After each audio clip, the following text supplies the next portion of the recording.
Dictatorships do not survive on fear alone. Fear can silence people, but loyalty becomes stronger when it pays. A job, a contract, a promotion, a seized apartment, a protected business, a public salary, a legal favor, a place inside the winning side. Nazi Germany understood this brutally well. If you want to control a society, you do not only punish enemies, you reward obedience. You turn loyalty into an economic asset. You make people calculate what they gain by cooperating, what they lose by resisting, and how expensive morality can become when power controls the paycheck. The popular image of Nazi Germany is built around terror.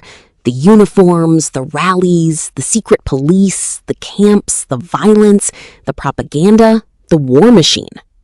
And all of that was real. Terror was not decoration.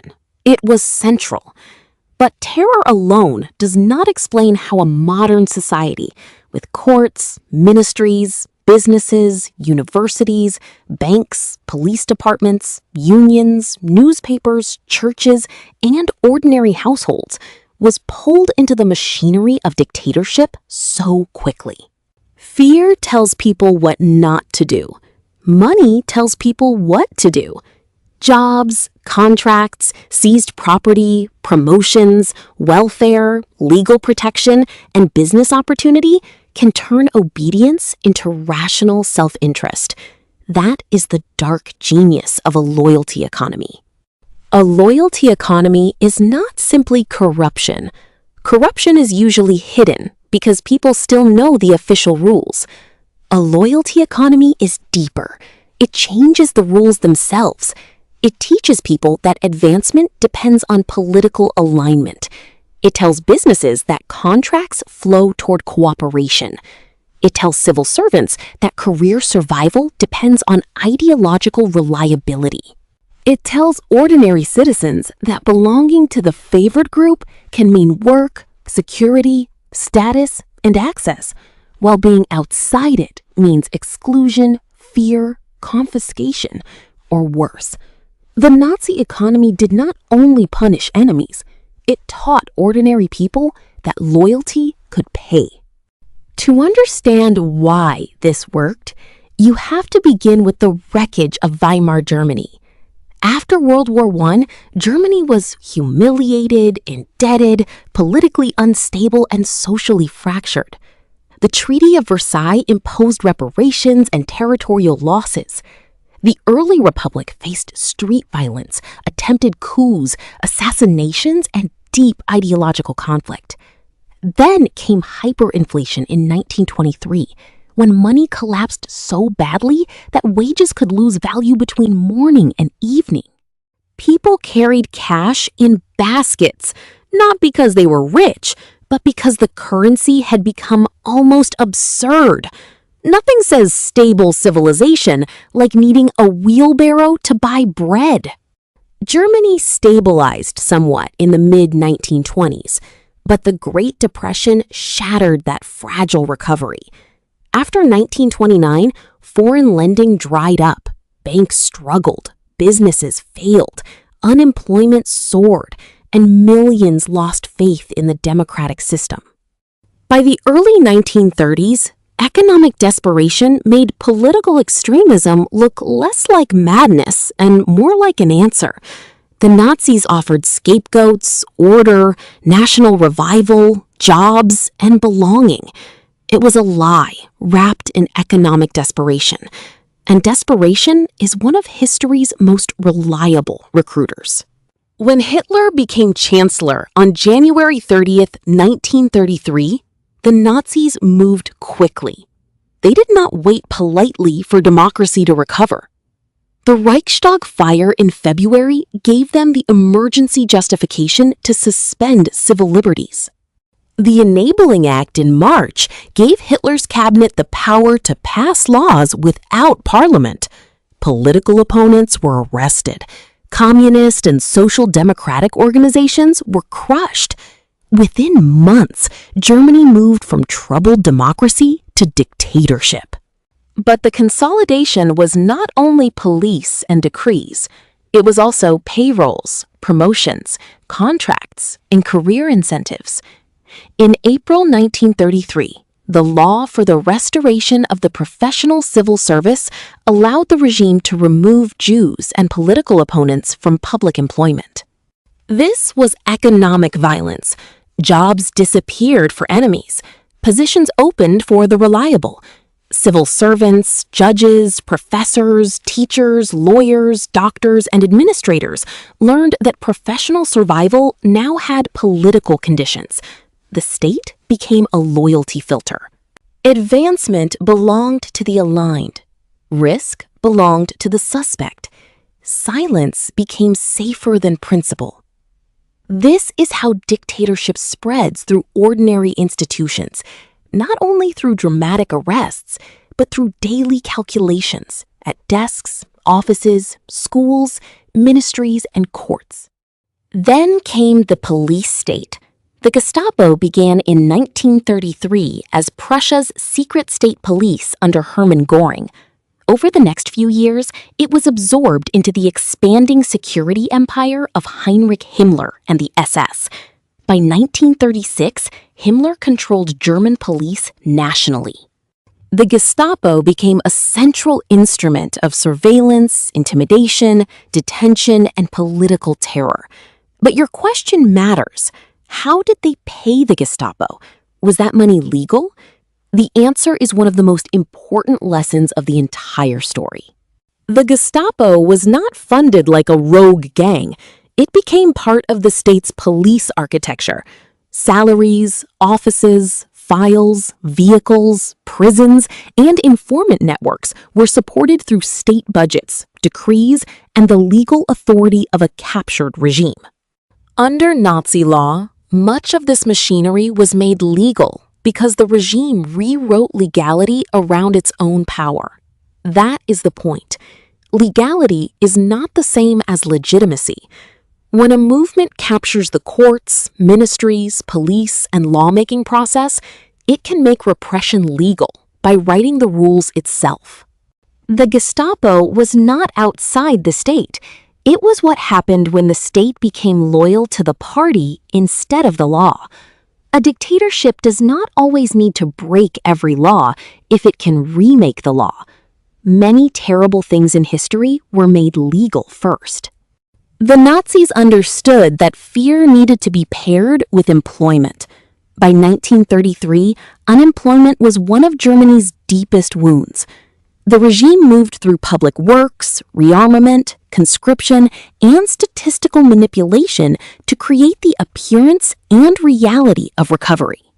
The Autobahn became a propaganda symbol of national renewal. Military production expanded. Rearmament absorbed labor. Young men were pulled into military service and labor programs. The state directed economic life toward preparation for war, while presenting the result as national rebirth. In May 1933, the Nazis destroyed free trade unions, seized their offices, arrested leaders, and replaced them with the German Labor Front. Workers gained employment but lost independent power. The message was clear. You could have a job, but not a voice. You could belong, but not negotiate. You could work, but only inside the political order the regime allowed. The regime offered jobs, but it made obedience the price of employment. Business learned the same lesson. Nazi Germany did not abolish private enterprise, it redirected it. Many industrialists were not early ideological Nazis. Some feared communism more than Hitler. Some wanted stability. Some wanted labor discipline. Some wanted contracts. Some wanted access to the new state. Some adapted because resistance looked dangerous and cooperation looked profitable. The regime did not need to buy every industrialist in a simple cash-for-loyalty exchange. It made cooperation profitable and resistance dangerous. Rearmament created enormous opportunities for firms in steel, chemicals, vehicles, aircraft, construction, weapons, and logistics. The destruction of unions pleased many employers. State contracts flowed toward firms aligned with regime priorities. Military spending created demand. The regime did not abolish big business. It taught big business that loyalty could be more profitable than neutrality. The financing itself was often deliberately opaque. Under Hjalmar Schacht, the regime used devices like MIFO bills, introduced in 1934, to finance rearmament through promissory notes tied to a dummy company. This helped hide the scale of military spending. This was not free market capitalism, nor was it simple state socialism. It was politically directed capitalism under dictatorship. Private firms could profit, but the largest opportunities flowed toward the regime's goals. Business survived by learning where power wanted the money to go. Then came the darkest mechanism of all, theft as economic policy. The Nazis did not only exclude Jews from citizenship, professions, universities, and public life, they systematically stripped them of property, businesses, income, homes, and assets. Through boycotts, professional bans, forced sales, discriminatory regulations, the Nuremberg laws, escalating persecution, and eventually deportation and murder, Jewish economic life was destroyed. Aryanization transferred Jewish-owned businesses and property into non-Jewish hands, often through coercive sales far below value. This was not incidental. It was redistribution through persecution. A dictatorship does not only destroy its victims, it recruits beneficiaries. That is the sentence that cuts hardest. The regime created openings, jobs vacated by purged people, businesses transferred under pressure, apartments, assets, art, furniture, insurance claims, bank accounts, professional positions, and commercial opportunities. Every theft created not only a victim, but someone who benefited, someone who looked away, someone who got a bargain, someone who moved into the empty space.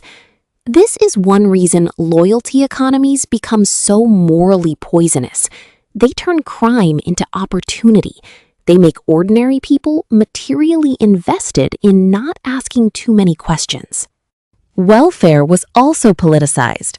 The Nazis spoke constantly of the Volksgemeinschaft, the people's community, a racial and ideological fantasy of national unity. Social support, charity drives, winter relief campaigns, family benefits, and public assistance were used to reinforce belonging for those considered racially and politically acceptable. At the same time, Jews, political enemies, disabled people, Roma, and others were excluded, persecuted, sterilized, imprisoned, or murdered. The welfare state did not disappear. It was racialized, politicized, and turned into a reward for belonging. This is a central authoritarian pattern. The population is divided into deserving insiders, suspicious outsiders, and punishable enemies. Benefits flow to the insiders. Fear is directed at the outsiders. Violence is justified against the enemies. And the people inside the favored circle learn that their security depends on the regime continuing to define them as loyal, useful, and pure. That is not social solidarity. It is conditional belonging enforced by power. By the late 1930s, Nazi Germany had built an economy where loyalty could touch almost everything: work, contracts, promotions, welfare, property, business opportunity, police protection, legal vulnerability, and social standing. Fear was everywhere, but so was incentive. People joined the party not only because they believed, but because membership could help careers. Businesses cooperated not only because they agreed, but because the regime controlled contracts and labor. Officials complied not only because they were terrified, but because advancement required reliability. Citizens looked away not only because they feared punishment, but because some had something to gain from silence. This is where the modern warning begins, not in lazy comparisons, not in pretending every country with patronage is Nazi Germany. History does not repeat with the same uniforms and slogans. The warning is structural. Whenever public money, legal protection, jobs, contracts, investigations, pardons, compensation, and punishment begin to flow according to loyalty to power, democracy begins to rot from the inside. The warning sign is not when a government rewards everyone. Governments spend money. They compensate people. They hire. They contract. They enforce law. They support industries. The warning is when the state starts deciding who deserves protection, money, forgiveness, or punishment based on political alignment. When loyalists receive public jobs while professionals are purged, when allies receive contracts while opponents face audits, when political violence is reframed as victimhood if committed by the right side, when legal consequences become negotiable for supporters, when public funds become compensation for one faction's grievances, when businesses understand that open loyalty is safer than neutrality, when civil servants learn that the law matters less than the leader's preference, that is not a normal democracy with arguments. That is the early architecture of a loyalty economy. And this is why money matters so much. Ideology can inspire, propaganda can persuade, fear can silence. But money institutionalizes loyalty. A salary keeps someone inside the machine. A contract turns a company into a stakeholder. A pardon signals that service will be protected. A compensation fund can transform political grievance into taxpayer-backed reward. A government job can turn belief into career security. A public subsidy can make private business dependent on regime favor.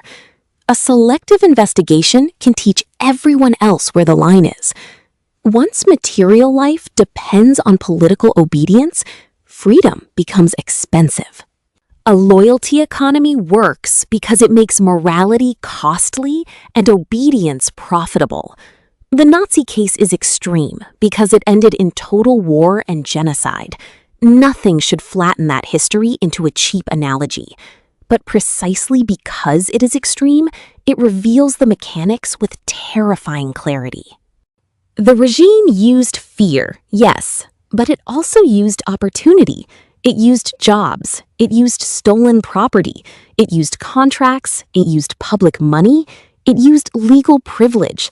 It used social belonging. It used business alignment. It used welfare for insiders and terror for outsiders. It turned the economy into a map of loyalty. The final lesson is not that every patronage system becomes Nazi Germany. The lesson is that authoritarianism is not only imposed from above, it spreads when enough people begin to benefit from not resisting. When the lawyer keeps the job by staying quiet, when the business gets the contract by aligning publicly. When the police officer receives protection for serving power instead of law. When the citizen accepts stolen benefits because refusing would be inconvenient. When the public learns that justice is harsh for enemies and flexible for friends. That is how a loyalty economy changes a society. It doesn't ask everyone to become a monster on day one. It asks them to make one small compromise, then another, to accept one favor, to ignore one exclusion, to rationalize one purge, to profit from one vacancy, to tell themselves that politics is messy, that everyone does it, that survival comes first, that someone else would have taken the opportunity anyway. And by the time people realize the economy has become a machine of obedience, the machine may already be paying too many people to keep running. Financial freedom is not only about protecting money from inflation, debt, crashes, or bad policy. It is also about understanding how money can be used to buy silence, loyalty, and compliance. Because when the state controls who gets paid, who gets protected, who gets investigated, and who gets punished, money stops being just money. It becomes discipline. History shows that fear can build a dictatorship, but fear alone does not sustain it. The more durable system is one where loyalty pays, dissent costs, and ordinary people are pushed to ask not what is right, but what is safe. That is when a country is in real danger. If this gave you a new perspective, hit subscribe. History has the answers. I'll show you where to look.